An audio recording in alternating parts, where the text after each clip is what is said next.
Comienza otra semana. Son más de las 11. En Perspectiva propone Conexión Interior. Es una presentación de Erro, cumpliendo 75 años junto al productor uruguayo, y Surco Seguros, en sus 30 años, vos en lo importante. ¿En qué reino? ¿En qué siglo? ¿Bajo qué silenciosa conjunción de los astros? ¿En qué secreto día que el mármol no ha salvado surgió la valerosa y singular idea de inventar la alegría? Con otoños de oro la inventaron. El vino fluye rojo a lo largo de las generaciones como el río del tiempo, y en el arduo camino nos prodiga su música, su fuego y sus leones. En la noche del júbilo o en la jornada adversa, exalta la alegría o mitiga el espanto, y el ditirambo nuevo que este día le canto, otrora lo cantaron el árabe y el persa. Vino, enséñame el arte de ver mi propia historia, como si ésta ya fuera ceniza en la memoria.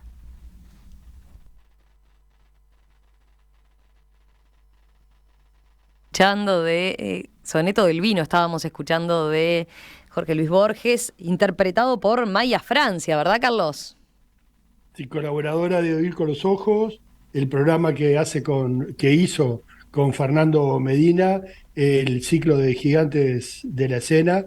Ya la tuvimos en alguna oportunidad, esta es la segunda, y bueno, gracias Maya por esta interpretación espectacular del soneto de Borges, la verdad que sí.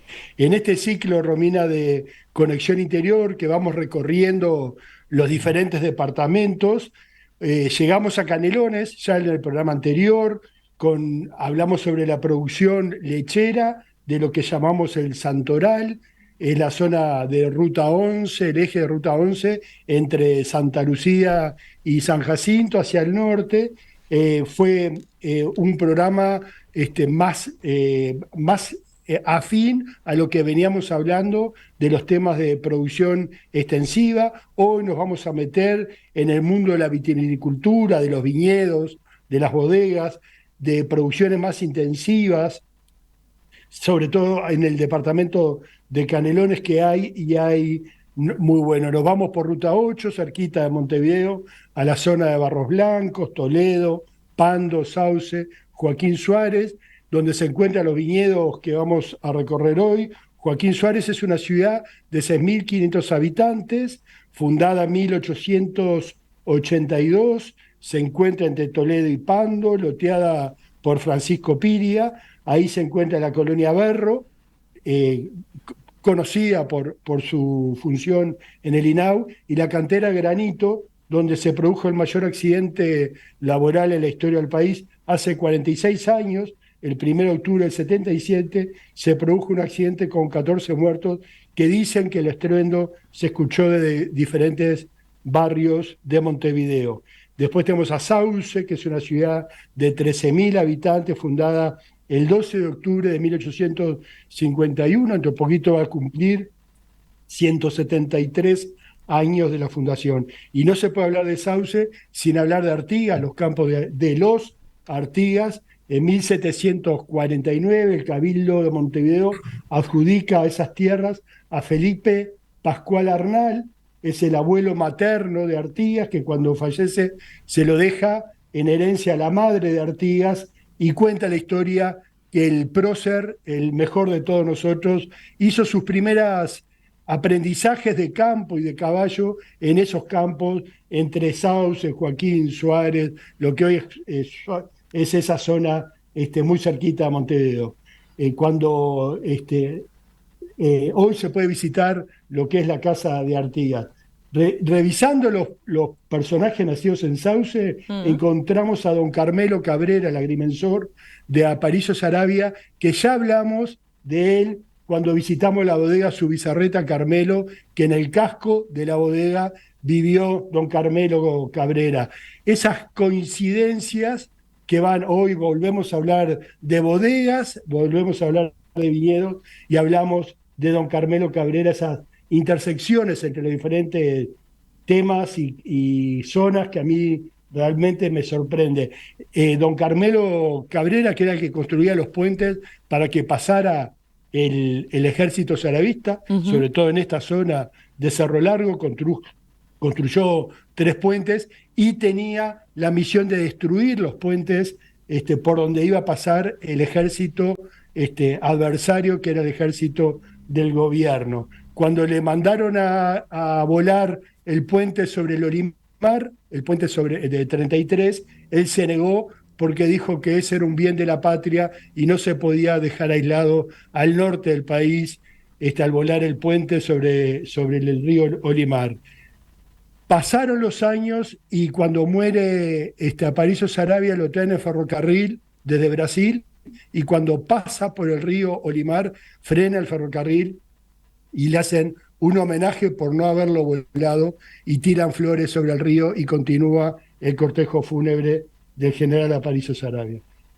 Este mismo Carmelo Cabrera, que seguramente era un tipo destacadísimo, nacido en la zona donde vamos a estar hoy recorriendo, en el año 29, después fue senador de la República, en el año 29 presenta un proyecto.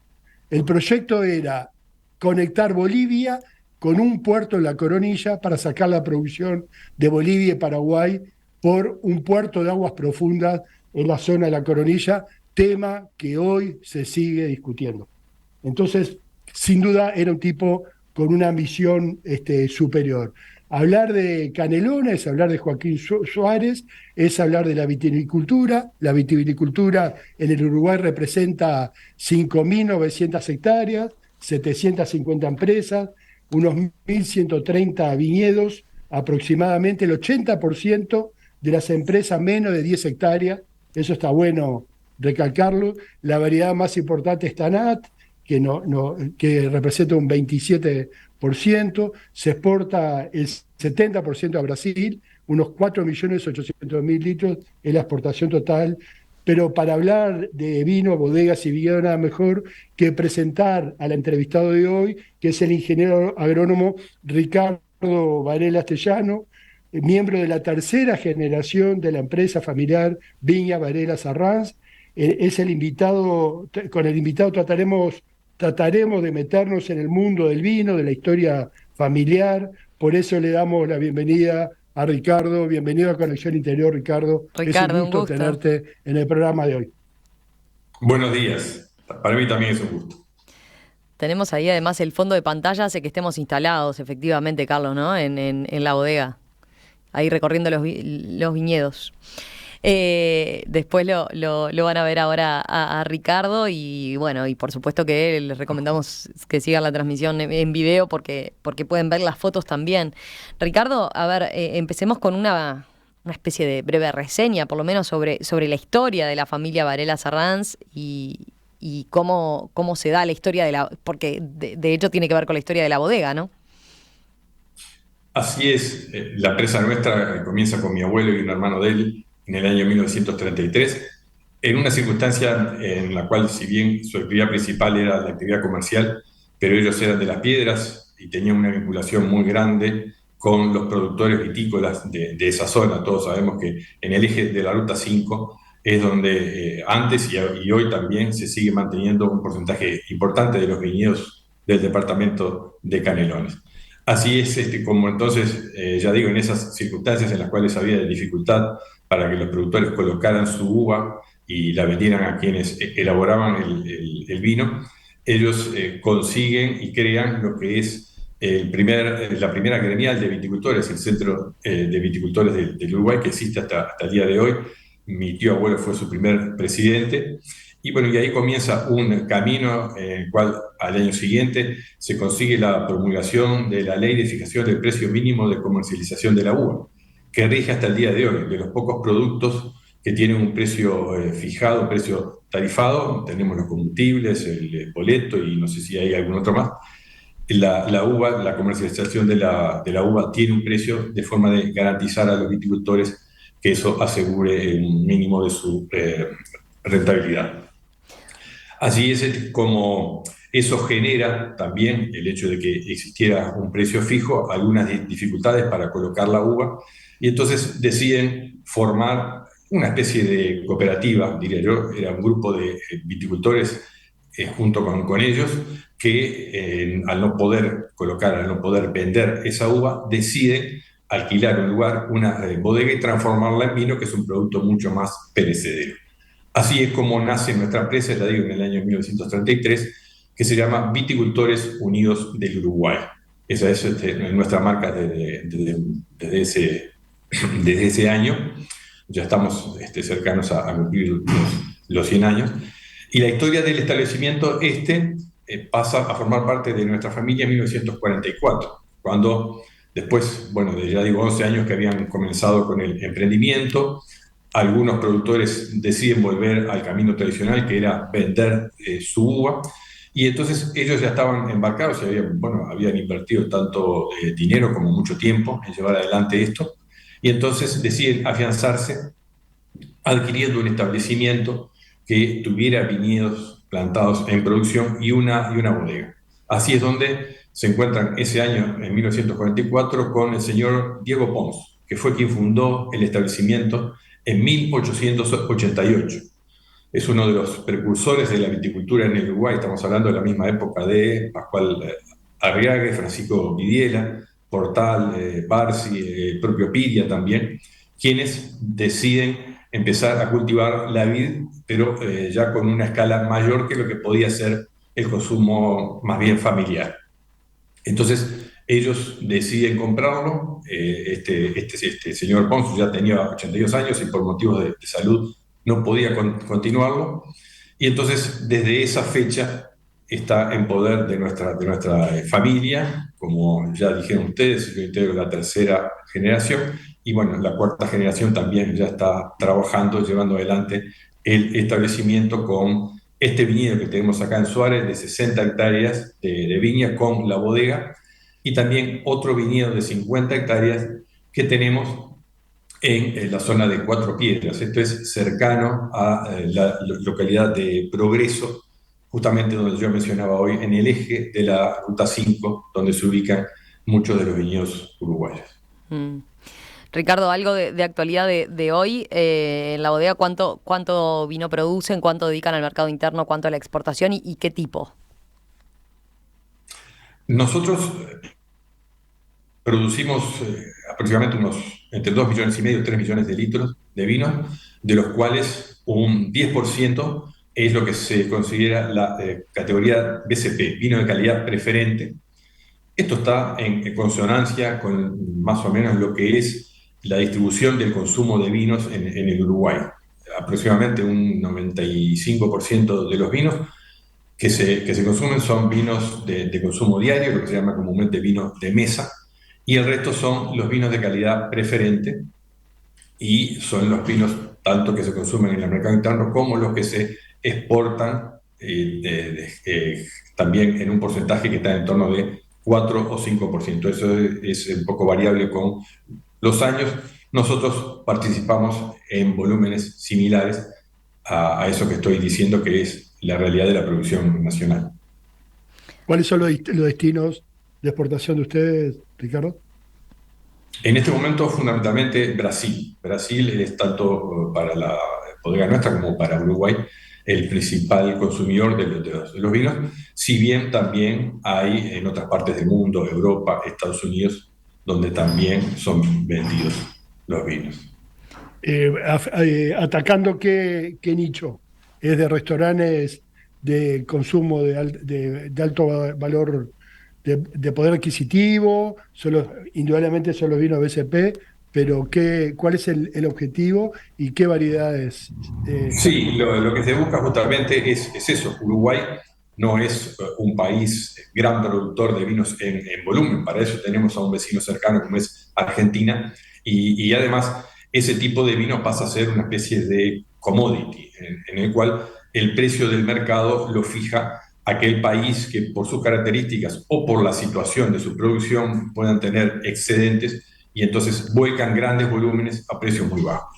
Uruguay es muy difícil que pueda competir en ese sector del mercado, entonces lo que hemos hecho, tanto nosotros como las bodegas uruguayas, es diferenciarnos buscando aquellos nichos de mercado que buscan vinos distintos en pequeñas cantidades, que es lo que Uruguay puede producir. Entonces, por eso es que se ha hecho tanto hincapié en el Tanat. Es una variedad que fue de las primeras variedades cultivadas a fines del siglo XIX y fue una, o tal vez la que mejor se adaptó a nuestras condiciones de suelo y de clima, dando excelentes vinos. Y además tiene la particularidad de que es una variedad que es poco conocida en el mundo, ¿no? Existen, si bien cultivos de Tanat en distintas zonas, fundamentalmente es de origen francés del suroeste de Francia, y después, bueno, de hecho Uruguay tiene una superficie y una producción mayor que la propia Francia en esta variedad. Eso ha permitido distinguir a nuestro país con una variedad que se ha llamado una variedad insignia, como lo han hecho otros países, sobre todo lo que se llaman países del nuevo mundo vitivinícola, a diferencia de lo que son los países tradicionales, como pueden ser, en el caso de Europa, bueno, España, Francia, Italia. Ese es el segmento de mercados en los cuales intentamos colocar la producción de los vinos uruguayos. Ricardo, ¿en qué etapa del ciclo productivo estamos? A ver, los oyentes deben tener claro cuándo es la vendimia, allí por febrero, ¿verdad? Febrero, marzo. Pero ahora, concretamente, ¿en qué consiste? ¿A qué están abocados en estos momentos? ¿Y qué es lo que se juegan en este momento? Ahora estamos saliendo del invierno, estamos en la primavera, ya el invierno es la época de reposo de la vid. La vid en el otoño pierde todas sus hojas, queda solamente con los troncos que aparentemente, si uno los mira de afuera, parecen troncos secos, pero adentro están vivos. Pero eso es la forma que el vegetal tiene de soportar los fríos. Los intensos fríos, las heladas, causan grandes daños a lo que son tejidos urgentes, los tejidos verdes, y entonces la viña se despoja de todo eso para poder pasar la etapa del invierno, y una vez que han pasado los fríos, las temperaturas empiezan a subir, los días son más cálidos y las horas de luz empiezan a aumentar, eso le va dando la pauta a la planta de que estamos dejando el frío y estamos entrando en la primavera. Entonces la planta empieza a brotar, empieza a emitir nuevas ramas y hojas, y obviamente también ahí vienen los frutos. Entonces ahora estamos en una etapa en la cual aproximadamente entre unos 10 y 15 centímetros o hasta 20 puede ser, según las variedades, el desarrollo de esos brotos, que al culminar la etapa en diciembre van a llegar aproximadamente a 1 metro, 1,20 m en su longitud total. Es una etapa en la cual todavía tenemos ciertos riesgos, porque bueno, todos sabemos que nunca el paso del invierno a la primavera es tajante, sino que volvemos a tener días en los cuales vuelve a haber temperaturas bajas, vuelven a haber heladas, y entonces ahí es donde puede haber riesgo de que esas heladas, que se llaman heladas tardías, afecten a un viñedo ya brotado que supuestamente ya debería haber escapado de la época de esos fríos intensos. En Erro, brindamos soluciones, tecnología e innovación para toda la cadena productiva. Somos una empresa pujante que trabajamos arduamente en la alianza con las marcas líderes en el mundo para satisfacer las demandas del mercado actual. Erro, una empresa 100% familiar, cumpliendo 75 años junto al productor uruguayo. ¿Qué es un seguro? Es para tus cosas. Si les pasa algo, te pagan.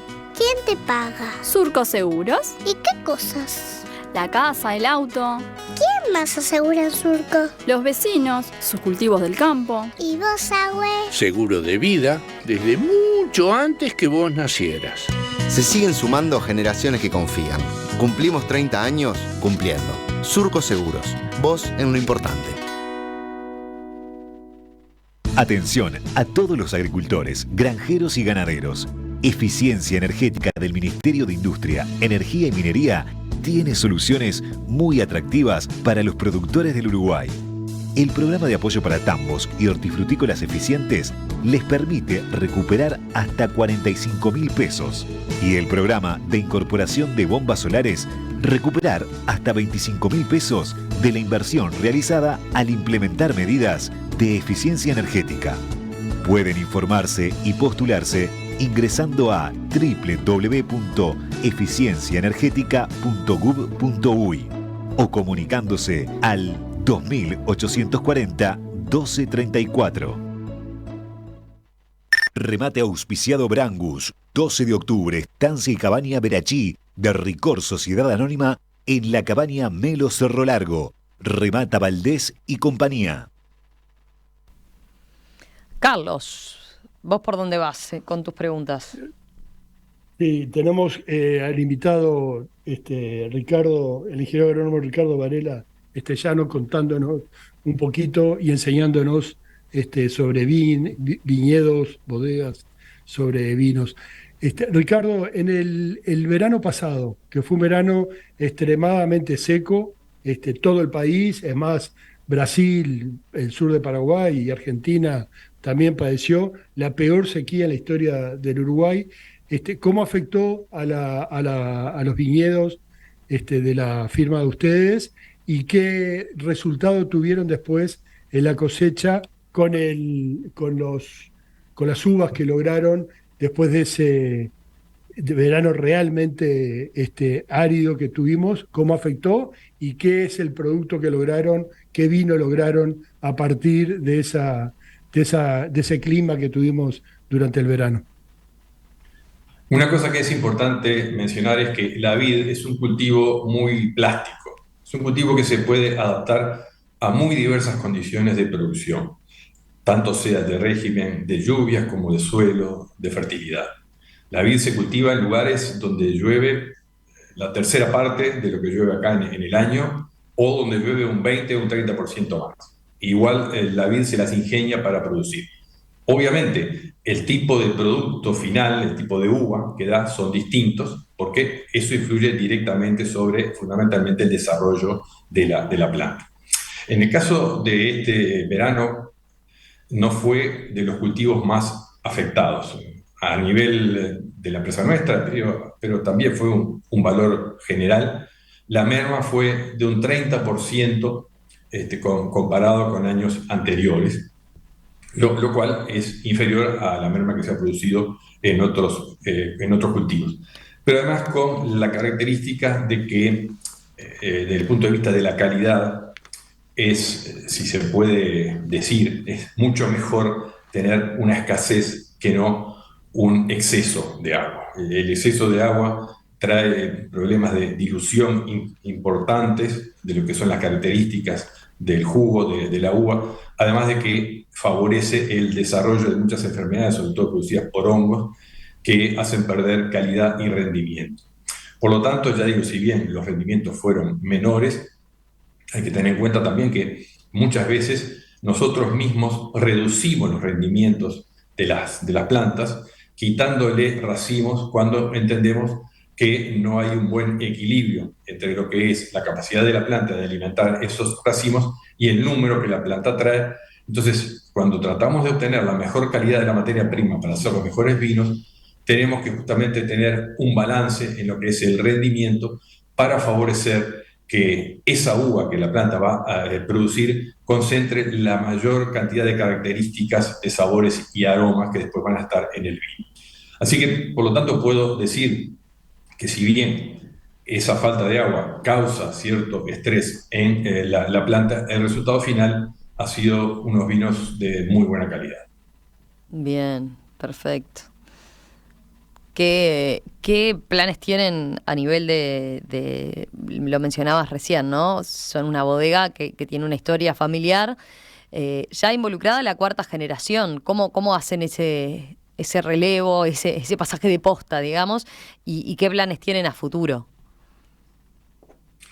Bien, tratamos de hacerlo de la forma más gradual y menos traumática, que eso se puede dar, trabajando en conjunto las dos generaciones, como lo hicieron también mi padre y mis tíos, cuando hicimos el paso de la segunda a la tercera. transmitiendo la experiencia y los conocimientos que uno ha adquirido a través de toda una vida trabajando en esto. Y bueno, y obviamente considerando también las propuestas que los jóvenes traen. Sin duda, se viene produciendo ya desde hace años un cambio en lo que son las características del consumo del vino a nivel de la población, cambios ya sea por las costumbres, por la forma de vida de la gente, por las legislaciones que también ponen algunas trabas, algunas dificultades. Todo eso hace que vaya evolucionando el consumo de lo que eran las características del consumidor de vino, de lo que podía ser mi infancia, a lo que es ahora. Entonces, la gente ya busca productos que acompañen determinados momentos particulares de su vida y bueno, que entonces que esos productos acompañen de muy buena forma en esos aspectos. Hoy cuando se leía el soneto decía que nada menos que el vino como inventor de la alegría, decía. Así que qué responsabilidad tiene esta bebida de poder ser capaz de generar esas situaciones alrededor de lo que es un grupo humano. Sí, cada vez el vino se asocia más claramente a la experiencia también, ¿no? A eso, al cómo lo tomamos, al momento, al saber que estamos tomando. ¿Con quién lo tomás? ¿Con quién? ¿No? Acá tengo un mensaje de una audiencia, es un grupo de agrónomos que son seguidores y colaboradores nuestros. Te están pidiendo, Ricardo, una recomendación de un buen vino para tomar, que recomiendes tú. ¿Cuál sería tu recomendación y para qué? ¿Para un asado y para un pescado o para una pasta? Bien, bueno, ahí tengo que ir a lo que son algunos de los productos nuestros, obviamente. En el caso que me preguntas de una pasta, de una carne, y yo iría por un tinto, y además por un tinto Tanat.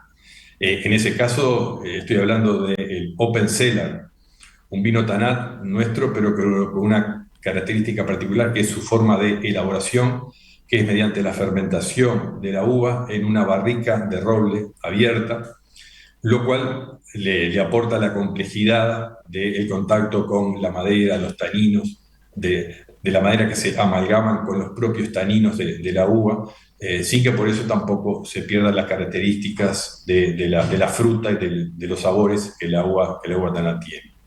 En el caso de un vino blanco, y bueno, ahí puede ser perfectamente un Sauvignon, que es un vino fresco, ideal para consumir en el verano, por ejemplo. Y en el caso de una celebración, ahí tenemos que irnos a los espumosos naturales, lo que conocemos como champán, que nosotros tenemos ahí una gama importante. Tenemos lo que es el María Sarrans, que es un champán fresco, que se consume en el año de su elaboración. Y después tenemos el Varela Sarrans, que ya es más complejo, porque ya tiene unos años de crianza en las propias borras de la segunda fermentación, así que eso le aporta otras características de más complejidad. Ahí quedó claro entonces por dónde van las recomendaciones. Ricardo, si alguien quiere... Una de las características que yo siempre digo, es que hay una gama tan amplia de productos que se pueden hacer, no solo con las distintas variedades, sino que con cada variedad, con la forma en cómo se elabora el vino, que para mí prácticamente todo consumidor debería poder encontrar un tipo de vino que le guste. ¿Cuál es el tuyo? Yo siempre me lo hacen esa pregunta, esperando que haga... que yo la sellada. Cuando éramos chicos decíamos, pasame la sellada. Porque yo le digo que el vino preferido mío es el vino en ese momento o en ese año o en esa ocasión que quiero tomar. Así que puede ser un tinto, cualquiera de los tintos, o un blanco. Realmente no tengo preferidos, y además el que puedo preferir un año, al año siguiente puede haber cambiado, porque justamente una de las características que este producto tiene es que no es igual todos los años. Y eso es lo que el consumidor avesado busca encontrar aquella variedad, aquella cosecha que me deslumbre con respecto al recuerdo que yo tenía de lo que había consumido antes. ¿Cuál es la mejor cosecha que te acordás de la bodega de ustedes? Uy, bueno, hay varias, pero si tengo que mencionar una, voy a mencionar la cosecha 2004, que fue una cosecha excepcional, sobre todo para los vinos tintos. Y bueno, de ahí, y puedo decirlo con propiedad, eso porque al año siguiente, en el 2005, nosotros participamos con un Tanat en un concurso en Bruselas, un concurso donde se presentaron 4.660 vinos de todas partes del mundo, y solamente 44 de esos vinos, menos del 1%, obtuvieron la gran medalla de oro. Para eso, los vinos tenían que tener un porcentaje superior a 96 puntos sobre 100. Fuimos la única bodega uruguaya, ninguna de Argentina, 2 o 3 de Chile obtuvieron ese tipo de premio en ese concurso. Así que creo que eso justifica bien por qué elegí la cosecha 2004. Perfecto. Ricardo. Ricardo, sí. Sí, Romina. No, que iba a acotar simplemente, yo arrancaba diciendo que el lugar era precioso, donde te veíamos ahí situado en el fondo de pantalla, en realidad, pero es de los viñedos, de la entrada, ¿no?, a los viñedos. Si ustedes tienen también la posibilidad de esa, ¿no?, de coordinar una visita, por ejemplo. Sí, así es. Nosotros, desde los días miércoles hasta el domingo, recibimos visitas, siempre agendándolo previamente. Bueno, y hay distintas opciones que pueden ir desde la visita simplemente, acompañada por algunos vinos, o con distintas opciones de comida también, para poder disfrutar el día, conociendo el viñedo, conociendo la bodega, conociendo las características de cómo se elabora cada uno de nuestros productos. Bueno, Ricardo, muchísimas gracias. Carlos, te quedaste sin la sellada. Vos querías preguntarle al que sabe, a ver, cuál era, con cuál quedás así, de primera, ¿no? Matar, mis amigos, llevas a un asado y caes y con ese matás. No, viste que te dijo, no se la jugó así por uno, ¿no? Después en privado capaz me larga algo. Ricardo, muchas gracias, un gusto. No, ha sido un gusto para mí. Gracias a ustedes. Gracias, Carlos. Ricardo. La verdad que fue un gusto y aprendimos muchísimo. Y quedará para una segunda oportunidad, otra entrevista para seguir ahondando en el tema de los vinos y las bodegas. Para terminar, una canción hecha por Inave que la eligió Ricardo, con música de Eduardo Mateo, con arreglos de Los Fatoruso, cantada por artistas uruguayas. En la canción hacen un paralelismo entre lo mejor de nosotros, por ejemplo, las llamadas, y un buen vino, obviamente uruguayo, así que salud. Salud.